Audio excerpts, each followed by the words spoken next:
시한부 선고를 받고 마지막 여행으로 한국에 왔던 스위스 여성이 완전히 다른 인생을 살게 된 놀라운 이야기가 있습니다. 불치병 진단 때문에 약혼자와도 결별하고 1년 시한부 선고를 받은 스위스 제네바 출신 25살 패션 디자이너 엘리아나의 경험담을 들려드리겠습니다. 병든 몸으로 혼자 그 먼 곳에 가서 뭘 하려고 하느냐며 부모님은 끝까지 반대했습니다. 엘리는 죽기 전 마지막으로 결국 스위스 의료진들의 만류를 뿌리치고 홀로 한국행을 결심했습니다. 한국 땅을 밟은 엘리가 단 5일 만에 보여준 반응은 상상도 못했던 것이었습니다. 시간이 흐른 뒤에는 오히려 스위스 가족들이 먼저 깜짝 놀랄 소식에 눈물을 흘렸다고 하는데요. 불치병이라고 여겼던 스위스 의료진과 가족들의 마음을 완전히 바꿔놓은 것은 과연 무엇이었을까요? 이제 죽으러 한국에 왔다가 진정한 사랑과 새로운 인생을 찾게 된 엘리의 놀라운 경험담을 함께 만나보시죠. 잠깐, 여러분 그거 아시죠? 여러분의 구독, 좋아요, 알림 설정은 저에게 가장 큰 선물입니다. 클릭 한 번으로 제게 큰 힘을 주시길 바라요. 안녕하세요, 여러분. 제 이름은 엘리아나 밀러예요. 스위스 제네바에서 태어나 자란 평범하지는 않았네요. 어릴 때부터 발레를 했거든요. 7살 때부터 발레화를 신고 매일 연습실에서 살았습니다. 선생님들은 제게 천부적인 재능이 있다고 하셨고 부모님도 프리마 발레리나를 꿈꾸셨어요. 제네바 발레단에서도 관심을 보였을 정도였죠. 매일 새벽 5시에 일어나서 연습하고 학교 끝나면 또 연습하고 친구들이 놀 때도 저는 연습실에 있었어요. 힘들었지만 무대에서 춤출 때의 그 황홀감은 정말 말로 표현할 수 없었습니다. 관객들의 박수 소리, 조명 아래서 느끼는 그 순간들, 제 인생 전부였어요. 그런데 여러분, 인생이라는 게 정말 한순간에 바뀌는 거더라고요. 18살 때 연습 중에 무릎을 다쳤어요. 십자인대 파열이었습니다. 수술을 받았지만 의사는 냉정하게 말하더라고요. 예전만큼 춤을 출 수는 없을 것 같습니다. 10년 넘게 꿈꿔왔던 발레를 포기해야 했어요. 그때 정말 세상이 무너지는 줄 알았습니다. 한 달 동안 방에서 나오지도 않고 울기만 했어요. 부모님도 어떻게 위로해야 할지 몰라 하시더라고요. 그런데 어느 날 우연히 패션 매거진을 보게 됐는데 발레복을 입은 모델의 사진이 너무 아름다운 거예요. 아, 내가 춤출 순 없어도 이런 아름다움은 만들어낼 수 있지 않을까. 그런 생각이 들더라고요. 그래서 패션 디자인을 시작했습니다. 발레를 통해 익힌 몸의 움직임과 아름다움에 대한 감각이 디자인에도 큰 도움이 됐어요. 20살에 첫 개인전을 열었고 22살에는 파리 패션위크에 참가하기도 했습니다. 유럽 전역의 패션계에서 제 작품을 인정해 주시더라고요. 특히 한국 문화에서 영감을 많이 받았어요. 어릴 때부터 케이팝을 정말 좋아했거든요. 동방신기 오빠들부터 시작해서 소녀시대, 빅뱅, 슈퍼주니어, 그리고 방탄소년단까지. 제 방은 케이팝 포스터로 도배되어 있었습니다. 친구들은 엘리는 한국에서 태어났어야 했는데 라고 놀리곤 했어요. 한국 드라마도 미쳤다고 봤어요. 겨울 연가를 본 후에는 정말 며칠 동안 울었거든요. 주몽, 대장금, 별에서 온 그대, 사랑의 불시착, 오징어 게임. 정말 한 편도 빠뜨리지 않고 봤어요. 한국어도 독학으로 공부했고요. 그래서 간단한 회화는 할 수 있을 정도였습니다. 한식도 정말 사랑했어요. 제네바에 한국 음식점이 몇 군데 있는데 거기는 제 단골집이었어요. 김치찌개, 비빔밥, 불고기, 삼겹살.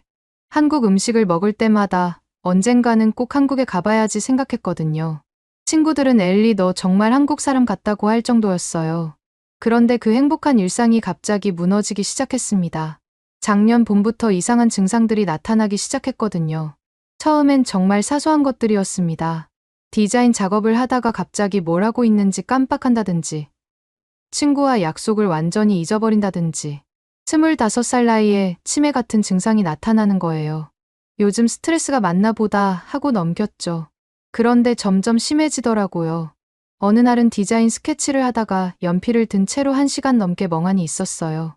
정신을 차리니까 스케치북에는 이상한 선들만 그어져 있고 정말 무서웠습니다. 또 어떤 때는 길을 걷다가 갑자기 제가 어디에 있는지, 어디로 가고 있는지 전혀 기억이 안 나는 거예요. 더 충격적인 건 약혼자 다비드와의 일이었어요. 다비드는 제가 20살 때부터 만난 첫사랑이자 평생 함께할 사람이라고 생각했던 남자예요. 키도 크고 잘생겼고 은행에서 일하는 안정적인 직업을 가진 완벽한 남자였죠. 작년 여름에 프러포즈를 받고 정말 행복했어요. 그런데 어느 날 저녁 다비드와 레스토랑에서 식사를 하다가 갑자기 온몸이 경련을 일으키면서 쓰러진 거예요. 다비드가 얼마나 놀랐겠어요. 엘리, 엘리 하면서 저를 흔들던 그 모습이 지금도 생생해요. 즉시 구급차를 불러서 병원으로 갔는데 여기서부터 정말 악몽이 시작됐습니다. 스위스 의료 시스템의 현실을 말씀드릴게요. 응급실에 가도 바로 전문의를 만날 수 없어요. 먼저 가정의 진료를 받아야 하고 그 다음에 1차 병원 의뢰서를 받아야 하고 그래야 겨우 대학병원 전문의 예약이 가능합니다. 저는 신경과 전문의를 만나기까지 1달 반을 기다려야 했어요. 1달 반이요. 그 사이에도 증상은 계속됐어요. 기억 장애는 더 심해졌고 발작도 일주일에 2~3번씩 일어났습니다. 다비드는 매번 저를 응급실로 데려갔지만 의사들은 전문의 진료를 받아보라는 말만 반복했어요. 그런데 정말 놀라운 건 비용이었어요. MRI 한 번 찍는데 3,000프랑이에요. 우리 돈으로 400만 원입니다. 입원비는 하루에 1,500프랑, 200만 원이고요. 혈액검사, 소변검사 같은 기본 검사들도 각각 수백 프랑씩 나왔어요. 게다가 응급실도 예약을 해야 한다니까요. 진짜 응급 상황이 생기면 어떻게 하라는 건지 정말 이해할 수 없었습니다. 드디어 신경과 전문의를 만났는데 그 의사는 저를 5분도 안 보고 추가 검사가 필요하다며 또 다른 검사 예약을 잡아주더라고요. 뇌파 검사, 척수액 검사, 유전자 검사, 각각 몇 주씩 기다려야 했어요. 그런데 여러분, 여기서 정말 기가 막힌 일이 벌어져요. 몇 달간의 검사 끝에 의사가 제게 한 말은 지금도 소름이 돋아요. 크로이츠펠트야코프병 같습니다. 퇴행성 뇌질환이에요. 치료법이 없고 아마 1년 정도 시간이 남았을 것 같습니다. 그 말을 들은 순간 정말 머리가 하얘졌어요. 25살의 시한부 선고라니요. 1년이요? 정말 1년밖에 못 사는 건가요? 제가 떨리는 목소리로 물어봤지만 의사는 냉정하게 유감스럽지만 그렇습니다라고 대답했어요. 꿈도 많고 사랑하는 사람도 있고 앞으로 이루고 싶은 일들도 많았는데 갑자기 1년이라고 하니까 받아들일 수가 없었습니다. 더 절망적인 건 스위스 의료진들의 태도였어요. 각 과별로 완전히 따로 놀더라고요.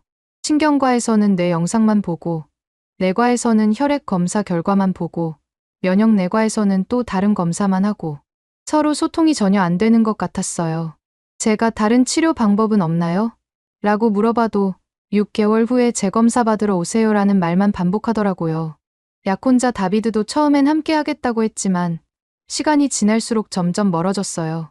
병원비만 해도 1달에 몇천만 원씩 나가니까 부담이 컸을 거고 무엇보다 시한부 환자와 결혼한다는 것에 대한 부담감이 컸을 거예요. 결국 석 달 후에 약혼을 파기했습니다. 미안해, 엘리. 난 아직 준비가 안 됐어. 그 말을 들었을 때 정말 세상에 혼자 남겨진 기분이었어요. 부모님도 어떻게 위로해야 할지 몰라 하셨어요. 아빠는 다른 병원에 가보자고 하셨지만 스위스 내 다른 병원들도 똑같은 진단을 내렸습니다. 엄마는 매일 울기만 하셨고요. 집안 분위기가 완전히 장례식장 같았어요. 그런데 여러분, 절망 속에서도 한 가지 소망이 있었어요. 바로 한국이었습니다. 어차피 1년밖에 못 산다면 가장 가고 싶었던 곳에서 마지막을 보내자. 그런 생각이 들더라고요. 평생 꿈꿔왔던 한국에서 남은 시간을 보내고 싶었어요. K-팝 콘서트도 보고 한국 음식도 실컷 먹고 한국어로 대화도 해보고 부모님은 극구 말렸습니다. 병든 몸으로 혼자 그 먼 곳에 가서 뭘 하려고 하느냐고 하시더라고요. 스위스 의사들도 해외여행은 위험하다. 언제 응급 상황이 올지 모른다고 만류했어요. 혹시 한국에서 발작이 일어나면 어떻게 할 거냐고 걱정하셨죠. 하지만 저는 마음을 정했습니다. 남은 시간을 병원에서 절망적으로 보내느니 차라리 꿈꿔왔던 한국에서 행복하게 보내고 싶었어요. 죽어도 한국에서 죽겠다고 선언했죠. 통장을 정리하고 집도 정리하고 친구들과도 작별 인사를 했어요. 모든 사람들이 마지막 여행이라고 생각했죠. 저도 그렇게 생각했고요. 한국에서 K-팝 콘서트 한번 보고 맛있는 음식 먹고 아름다운 곳들 구경하다가 조용히 눈을 감으려고 했어요. 작년 가을, 저는 큰 짐 하나만 들고 서울행 비행기에 몸을 맡겼습니다. 13시간 비행 동안 한국어 회화책을 보면서 과연 내가 이 말을 써볼 기회가 많이 있을까 생각했어요. 그때만 해도 한국에서 인생 최대의 기적을 만나게 될 줄은 꿈에도 몰랐습니다. 인천공항에 도착한 순간부터 놀랐어요. 공항 직원분이 영어는 물론 간단한 독일어까지 하시면서 친절하게 안내해 주시더라고요. 지하철 안내방송도 한국어, 영어, 중국어, 일본어로 나오고 스위스는 4개 공용어가 있지만 실제로는 각 지역에서만 쓰거든요. 그런데 한국은 외국인 배려가 정말 세심했어요. 공항철도를 타고 서울역까지 가는 동안 창밖 풍경을 보면서 정말 한국에 왔구나 실감했어요. 한국 드라마에서 본 그 풍경들이 실제로 눈앞에 펼쳐지니까 너무 신기했거든요. 홍대 근처 게스트하우스에 숙소를 잡았는데 사장님이 한국어를 못하는 저를 배려해서 영어로 친절하게 설명해 주시더라고요. 혹시 아픈 곳 있으면 언제든 말해요. 근처 병원 알려드릴게요 라고 하시는데 그 따뜻함이 정말 감동적이었어요. 첫 며칠은 정말 꿈만 같았습니다. 홍대 거리에서 버스킹하는 가수들을 보고 K-팝 댄스 배우는 체험도 하고 한국 친구들도 사귀었어요. 카페에서 아메리카노를 시키면서 서툰 한국어로 감사합니다라고 하면 사장님이 엄지손가락을 들어주시더라고요. 매일매일이 신기했어요. 길거리에서 파는 호떡은 정말 달콤하고 따뜻했고 붕어빵은 겉은 바삭하고 속은 달달했어요. 떡볶이는 맵긴 했지만 중독적인 맛이었고요. 한국 드라마에서 본 그대로였어요. 명동에서 쇼핑도 하고 경복궁도 구경하고 엔서울타워에도 올라가 봤어요. 매일 새로운 곳을 탐험하면서 아, 이런 게 진짜 여행이구나 생각했어요. 스위스에서는 병원과 집만 오가던 제가 이렇게 행복할 수 있다니 믿기지 않더라고요. 그런데 닷새째 되는 날이었어요. 홍대 거리에서 한국 전통춤을 배우는 체험 프로그램에 참가했는데 부채춤을 배우고 있는데 갑자기 머리가 깨질 것처럼 아프더니 온몸에 경련이 일어나면서 그대로 쓰러졌어요. 의식을 잃기 직전에 아, 이렇게 한국에서 끝나는구나 싶었습니다. 그런데 여러분, 바로 여기서 정말 믿을 수 없는 일이 벌어져요. 눈을 뜨니까 하얀 천장이 보였어요. 여기가 어디지? 의식이 돌아오면서 주변을 둘러봤는데 분명히 병원이었습니다. 그런데 뭔가 달랐어요. 스위스 병원과는 완전히 다른 분위기였거든요. 제 옆에는 잘생긴 남자가 앉아 있었어요. 키도 크고 의사가운을 입고 있더라고요. 정신이 드셨군요. 저는 서울 아산병원 신경과 이민우 의사입니다. 홍대에서 쓰러지셔서 제가 응급처치를 해드렸어요. 그 순간 정말 놀랐습니다. 스위스에서는 응급실에서도 전문의를 만나기가 하늘의 별 따기였는데 여기서는 길거리에서 쓰러진 외국인을 신경과 전문의가 직접 응급처치를 해준다고요? 이게 대체 무슨 상황인지 이해할 수가 없었어요. 감사합니다, 정말. 그런데 병원비는 얼마나 나올까요? 제가 걱정스럽게 물어봤어요. 스위스에서는 응급실 한 번 가는데도 몇백만 원이 들어서 항상 병원비가 걱정이었거든요. 그런데 이민우 선생님이 웃으면서 일단 응급의료비 지원을 받으실 수 있어요. 외국인이어도 응급 상황에서는 한국이 도와드립니다라고 하시는 거예요. 정말 믿기지 않았어요. 스위스에서는 보험이 없으면 응급실 문조차 들어가기 어려웠는데 말이죠. 지금 당장 정밀검사를 해보겠습니다. 한국은 24시간 언제든 CT나 MRI 촬영이 가능해요. 이민우 선생님의 말에 또 한 번 놀랐어요. 스위스에서는 MRI 예약하려면 몇 주를 기다려야 했거든요. 그런데 더욱 놀라운 건 그 다음이었습니다. 스위스에서는 크로이츠펠트야코프병이라고 진단받았는데 라고 제가 말하니까 이민우 선생님의 표정이 갑자기 진지해지더라고요. 그 진단이 정확한지 의심스럽네요. 제가 보기에는 증상이 좀 다른 것 같은데 이상하다. 이 증상들은 퇴행성 질환이 아닌 것 같은데요. 정말로 2시간 만에 모든 검사가 끝났어요. 뇌 MRI, 뇌척수액 검사, 혈액 검사까지. 스위스에서는 이런 검사들을 받으려면 몇 달이 걸렸는데 한국에서는 하루 만에 다 끝나다니 정말 놀라웠습니다. 그런데 검사 과정에서 정말 감동적인 일이 벌어졌어요. MRI실로 가는 길에 이민우 선생님이 저희 병원 AI 진단 시스템은 세계 최고 수준입니다. 정확한 진단을 위해 최첨단 장비를 사용해서 검사할 거예요 라고 설명해 주시더라고요. AI 진단 시스템이라니 스위스에서는 들어본 적도 없는 얘기였어요. 정말 한국 의료 기술이 이렇게 발전된 건가 싶었습니다. 검사가 끝나고 기다리는 동안 정말 신기한 일이 벌어졌어요. 옆 병실에서 할머니 한 분이 오시더니 혼자 계시네요. 외국인이 혼자 있으면 얼마나 무서울까 하면서 사과를 깎아서 주시는 거예요. 할머니, 정말 감사해요. 근데 왜 이렇게 잘해주세요? 제가 서툰 한국어로 물어봤더니 할머니가 웃으시면서 우리나라에 온 손님인데 당연히 잘해줘야지. 아프면 더더욱 돌봐줘야 하고라고 하시더라고요. 그때 맞은편 병실에서 젊은 남자분이 나와서 어머니가 삼계탕을 너무 많이 끓이셨는데 양이 너무 많네요. 같이 드실래요? 라며 국그릇을 들고 오시는 거예요. 젓가락 사용법까지 친절하게 알려주시면서 말이죠. 또 다른 병실 며느리분은 반찬을 너무 많이 싸왔네요. 하면서 김치와 나물을 나눠주시더라고요. 스위스에서는 상상도 할 수 없는 일이었어요. 병원에서 환자들끼리, 보호자들끼리 이렇게 음식을 나누고 챙겨주다니요. 한국 사람들은 왜 이렇게 친절해요? 제가 감동받아서 물어봤더니 그분이 정이 많아서 그래요. 같이 아프면 같이 걱정하고 같이 기뻐하는 게 우리 문화예요 라고 설명해 주시더라고요. 그런데 더 놀라운 건 의료진들이었어요. 이민우 선생님은 퇴근 시간이 훨씬 지났는데도 제 검사 결과를 기다리고 계시는 거예요. 왜 이렇게 늦게까지 계세요? 라고 물어봤더니 환자분이 걱정되어서요. 퇴근 시간에도 환자 상태 확인하러 오는 게 당연하죠 라고 하시더라고요. 간호사분들도 마찬가지였어요. 오늘 컨디션은 어떠세요? 약 드시기 전에 식사는 하셨어요? 혹시 불편한 점 있으시면 언제든 말씀해 주세요. 정말 가족처럼 따뜻하게 대해주시더라고요. 스위스에서는 의사 선생님들이 정확히 근무 시간만 일하시고 주치의가 휴가 가면 다른 의사를 만나기도 어려웠는데 한국은 언제든 연락 가능하다는 게 정말 놀라웠어요. 드디어 검사 결과가 나왔는데 민우 선생님이 상당히 흥분한 표정으로 오시더라고요.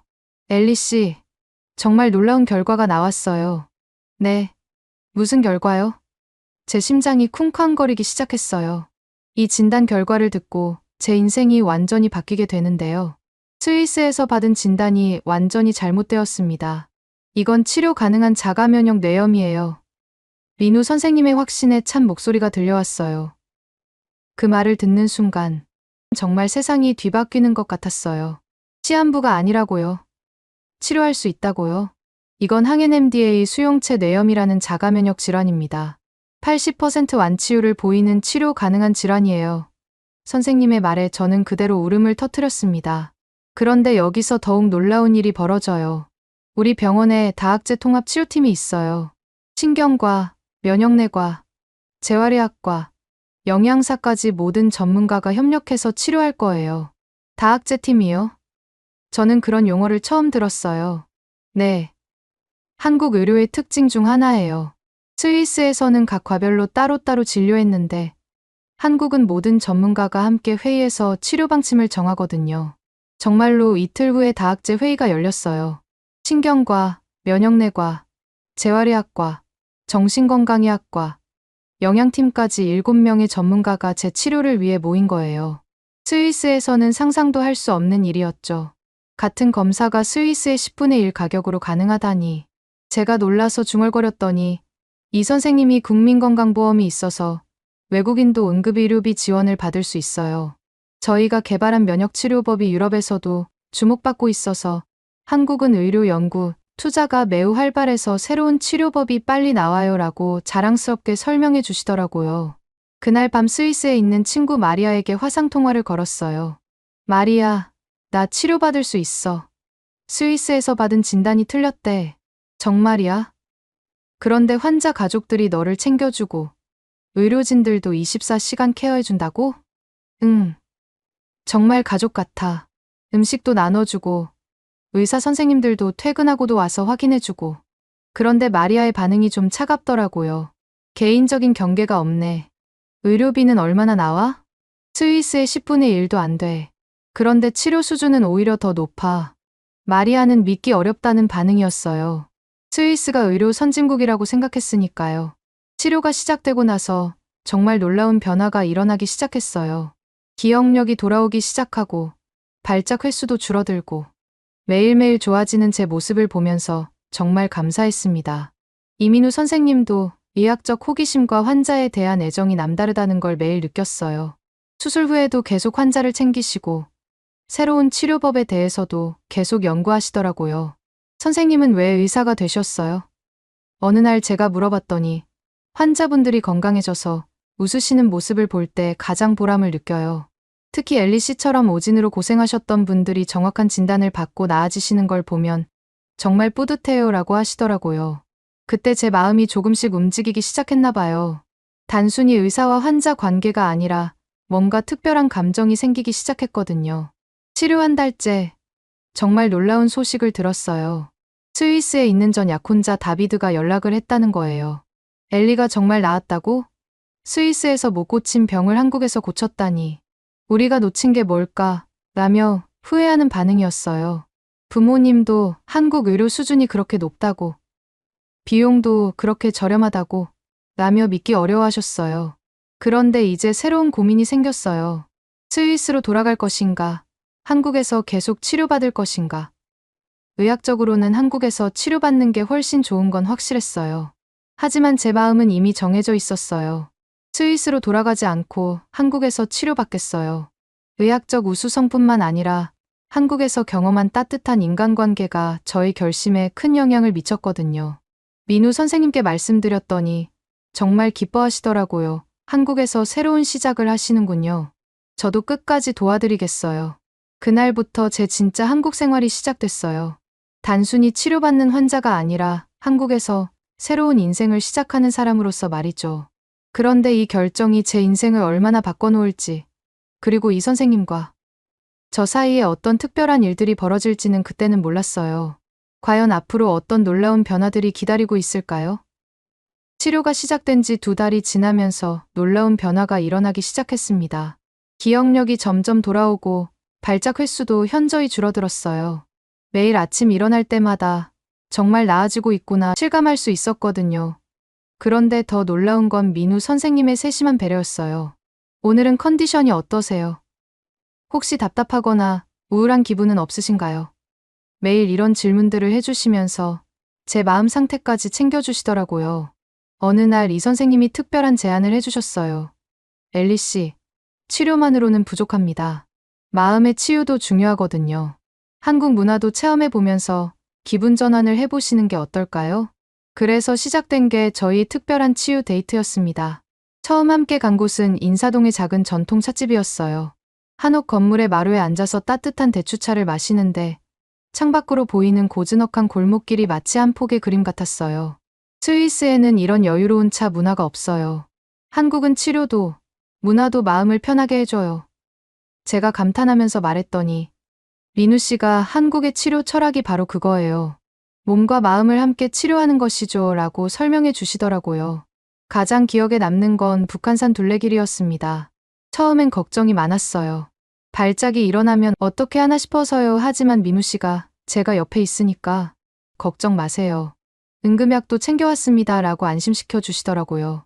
울창한 숲길을 걸으면서 스위스 알프스는 웅장하지만 차갑죠. 한국에 사는 포근하고 따뜻해요. 마치 한국 의료처럼요 라고 제가 말했더니 민우 씨가 정말 아름다운 비유네요 라며 웃으시더라고요.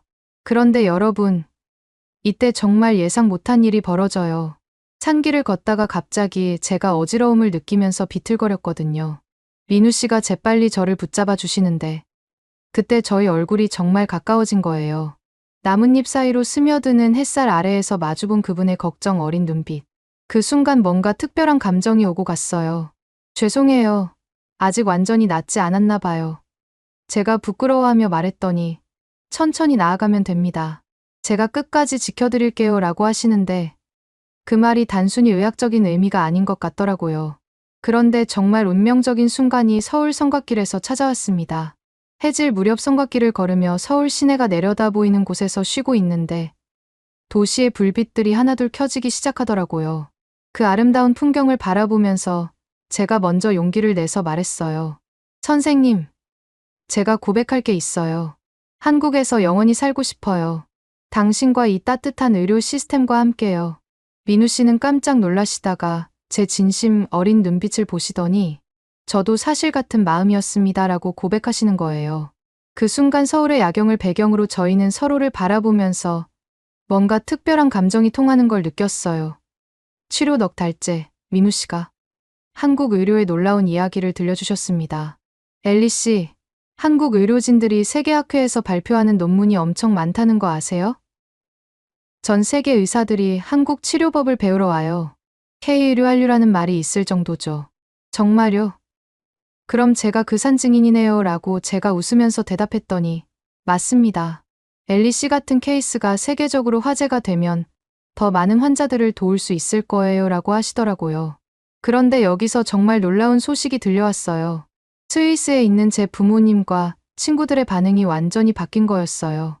처음에는 반대하셨던 부모님이 제 회복 소식을 듣고 한국 의료 수준이 그렇게 높다고, 비용도 그렇게 저렴하다고 라며 믿기 어려워하시더라고요. 아버지는 스위스에서 그렇게 많은 돈을 썼는데도 못 고친 병을 한국에서 고쳤다니. 우리가 뭘 놓쳤을까 라며 후회하시는 표정이었어요. 더 놀라운 건 전 약혼자 다비드의 반응이었습니다. 엘리가 정말 완치됐다고? 스위스에서 못 고친 병을 한국에서 고쳤다니. 우리가 놓친 게 뭘까? 라며 완전히 후회하는 모습을 보이더라고요. 심지어 다시 만날 수 있을까? 라는 연락까지 보내왔어요. 과연 다비드의 연락이 저희 사랑에 어떤 영향을 미쳤을까요? 하지만 저는 이미 마음이 정해져 있었어요. 다비드는 제가 아플 때 떠났지만 민우 씨는 제가 가장 힘들 때 곁에서 지켜주셨거든요. 친구들의 반응도 마찬가지였어요. 엘리 너 정말 괜찮아진 거야? 한국 의료가 그렇게 좋은 거야? 우리도 아프면 한국으로 가야겠다는 말까지 나올 정도였습니다. 치료 5달째 부모님이 직접 한국에 오셨어요. 딸이 정말 나았는지 직접 확인하고 싶다고 하시면서 말이죠. 부모님이 서울 아산병원을 둘러보신 후의 반응은 정말 놀라웠어요. 정말 놀랍습니다. 이렇게 체계적이고 효율적인 의료 시스템을 본 적이 없어요. 아버지가 감탄하시더라고요. 다학제 팀 회의실도 보시고 최첨단 장비들도 구경하시면서 스위스보다 훨씬 앞서 있네요 라고 인정하셨어요. 어머니는 병원에서 만난 다른 환자 가족들의 따뜻함에 더 놀라셨습니다. 스위스에서는 이런 인간적인 배려를 볼 수 없었는데 한국 사람들은 정말 가족처럼 대해주네요 라고 하시면서 눈물을 흘리셨어요. 민우 씨도 부모님께 정중하게 인사드리시면서 엘리 씨가 정말 용감한 분입니다. 포기하지 않고 한국까지 와서 치료받기로 결심하신 덕분에 완치가 가능했어요. 라고 설명해 드렸어요. 그리고 부모님께 한국 의료의 우수성에 대해서도 자세히 설명해 주셨습니다. 한국은 의료 연구 투자가 매우 활발해서 새로운 치료법이 빨리 나와요. 저희가 개발한 면역 치료법이 유럽에서도 주목받고 있을 정도입니다. 부모님은 정말 놀라셨어요. 스위스가 의료 선진국이라고 생각하셨는데 실제로는 한국이 더 앞서 있다는 걸 직접 확인하신 거죠. 그런데 여기서 정말 예상 못한 대반전이 일어나요. 치료 6달째 모든 검사 수치가 정상으로 돌아온 거예요. 뇌 MRI 촬영 결과도 완전히 깨끗해졌고 혈액 검사에서도 염증 수치가 모두 정상 범위로 떨어졌습니다. 축하드려요, 엘리 씨. 완전히 회복되셨습니다. 민우 씨가 기쁜 표정으로 말씀해 주셨을 때 정말 꿈만 같았어요. 하지만 완치 소식보다 더 큰 사건이 기다리고 있었어요. 제 이야기가 스위스 현지 언론에 보도되면서 유럽 전체에 화제가 된 거예요. 스위스에서 시한부 진단받은 여성, 한국에서 완치라는 제목으로 말이죠. 이 순간 전 세계 언론이 주목하기 시작했는데 한국의 의료 기술이 이 정도인 줄 몰랐다. 오진 방지를 위해 한국의 AI 진단 시스템을 도입해야겠다는 반응이 나왔어요. 그런데 정말 감동적이었던 건 병원 직원분들의 반응이었어요. 그동안 음식을 나눠줬던 보호자 할머니가 우리 딸 연락처야. 한국에 있는 동안 힘든 일 있으면 연락해라며 메모지를 건네시더라고요. 정말 감사했어요. 한국에서 가족을 만났고 세계 최고의 의료진도 만났어요 라고 제가 고백했더니 할머니가 우리 엘리가 건강해져서 정말 기뻐. 한국이 고향이나 다름없지라고 하시면서 눈물을 흘리시더라고요. 민우 씨도 제게 특별한 제안을 해주셨어요. 엘리 씨, 혹시 한국 의료 우수성을 알리는 일에 관심 있으세요? 엘리 씨 같은 케이스가 전 세계에 알려지면 더 많은 환자들이 도움을 받을 수 있을 겁니다. 정말 의미 있는 일이라고 생각했어요. 저처럼 오진으로 고생하는 환자들이 한국에서 정확한 진단과 치료를 받을 수 있다면 얼마나 좋을까요? 그래서 저는 결심했습니다. 한국에서 새로운 인생을 시작하면서 동시에 한국 의료의 우수성을 알리는 일에도 기여하겠다고 말이에요. 그리고 민우 씨와 특별한 관계도 더 발전시켜 나가고 싶었고요. 그런데 완치 이후에 정말 상상도 못할 놀라운 일들이 연속으로 벌어지기 시작했어요. 국제 언론의 관심, 의료 교류 협정, 그리고 저와 민우 씨 사이에 더욱 특별한 발전까지. 다음엔 더욱더 놀라운 이야기가 기다리고 있었습니다. 완치 후 첫 데이트는 정말 로맨틱했습니다. 민우 씨가 한강 설해섬 유채꽃밭으로 데려가 주셨거든요. 노란 유채꽃들이 가득 피어있는 들판을 바라보면서 제가 감회에 젖어 말했어요. 작년 이맘때는 병원 침대에 누워 있었는데 이제는 완전히 건강해졌어요. 한국 의료의 기적이죠. 그러자 민우 씨가 유채꽃 한 송이를 꺾어서 제 귀에 살짝 꽂아주시는 거예요. 정말 영화 같은 순간이었습니다. 그런데 완치 후에 더욱 놀라운 일들이 연속으로 벌어지기 시작했어요. 제 이야기가 국제학회에서 발표되면서 의료계의 주목을 받게 된 거예요. 유럽 의료진들이 한국의 치료법을 배우러 오기 시작했고 실제로 스위스 한국 의료 교류 협정도 체결됐습니다. 그런데 정말 감동적이었던 건 퇴원하는 날이었어요. 그동안 음식을 나눠줬던 보호자 할머니가 우리 딸 연락처야. 한국에 있는 동안 힘든 일 있으면 연락해라며 메모지를 건네시더라고요. 정말 감사했어요. 한국에서 가족을 만났고 세계 최고의 의료진도 만났습니다 라고 제가 고백했더니 할머니가 우리 엘리가 건강해져서 정말 기뻐. 한국이 고향이나 다름없지라고 하시면서 눈물을 흘리시더라고요. 병원 직원분들도 모두 나와서 배웅해 주셨어요. 간호사분들은 엘리 씨 덕분에 우리도 많이 배웠어요. 건강하게 잘 사세요라고 하시고 검사실 기사분들도 처음 왔을 때보다 얼마나 밝아지셨는지 몰라요라며 축하해 주시더라고요. 여러분도 포기하고 싶었던 순간이 있었나요? 저처럼 절망적인 상황에서도 기적은 일어날 수 있어요. 완치 몇 달 후 정말 상상도 못한 일이 벌어졌습니다. 민우 씨가 저를 홍대 거리로 데려가신 거예요. 바로 제가 처음 쓰러졌던 그 자리였어요. 엘리 씨, 이 자리 기억하시죠? 민우 씨가 이 말을 하면서 갑자기 무릎을 꿇으시는 거예요. 주변에 사람들이 모여들기 시작했는데 선생님은 전혀 개의치 않으시더라고요. 그리고 반지 상자를 꺼내시면서 이렇게 말씀하셨습니다. 당신이 쓰러진 이 자리에서 저도 당신에게 쓰러졌습니다. 한국 의료가 당신의 생명을 구했다면 당신은 저의 인생을 구했어요. 이번엔 제가 무릎을 꿇겠습니다. 그 순간 정말 눈물이 왈칵 쏟아졌어요. 죽으러 왔던 이 거리에서 이렇게 아름다운 프로포즈를 받게 될 줄은 꿈에도 몰랐거든요. 주변 사람들도 박수를 치면서 축하해 주시더라고요.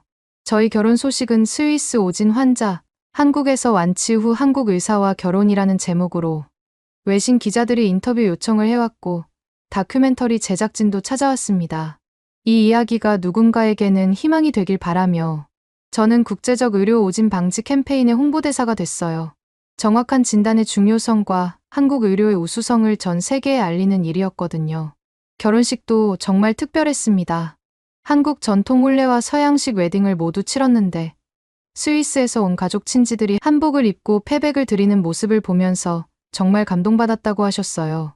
병원 직원분들도 모두 참석해 주셨고 그 할머니도 오셔서 우리 엘리 시집 잘 갔네 하시면서 기뻐하셨어요.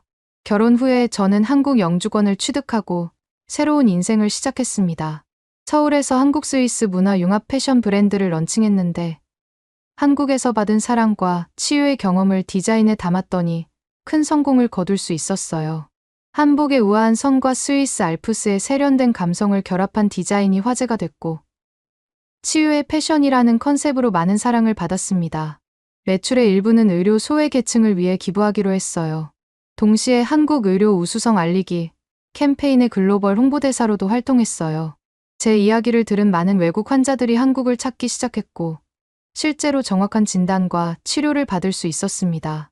한국을 찾는 외국인 의료 관광객들의 증가에도 기여할 수 있었어요. 혹시 지금도 어딘가에서 정확한 진단을 찾고 계신 분이 있다면 절대 포기하지 마세요.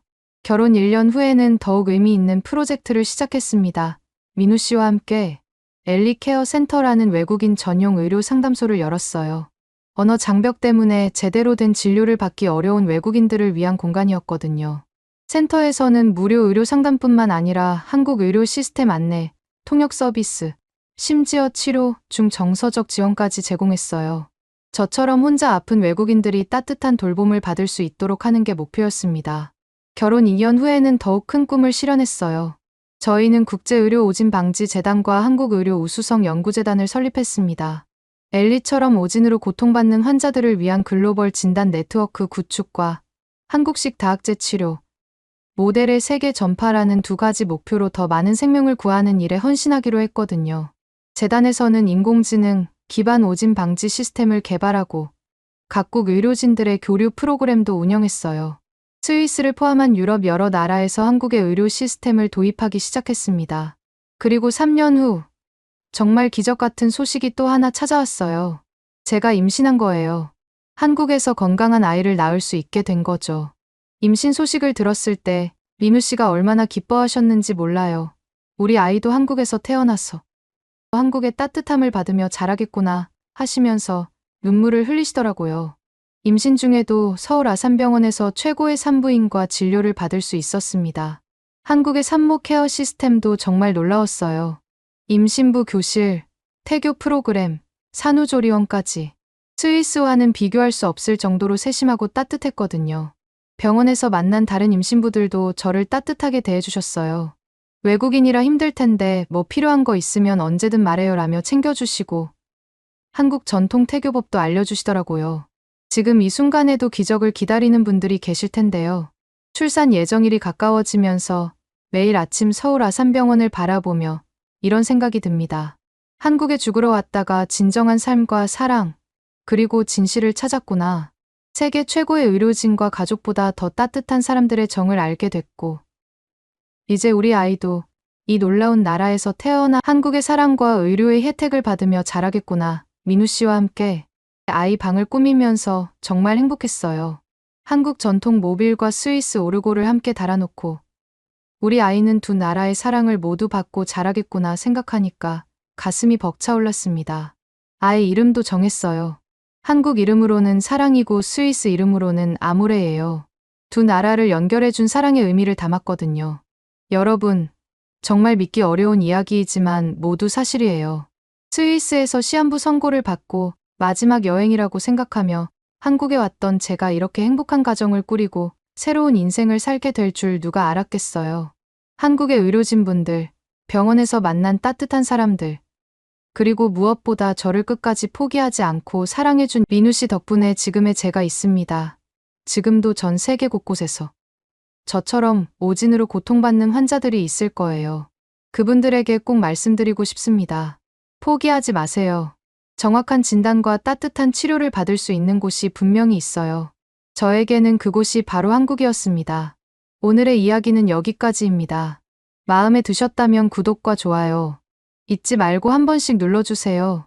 소중한 시간 함께 해주셔서 진심으로 감사드리고 앞으로도 더 깊은 이야기로 여러분을 찾아뵐게요. 오늘 찾아뵐게요. 오늘 찾아뵐게요. 오늘 찾아뵐게요. 오늘 찾아뵐게요.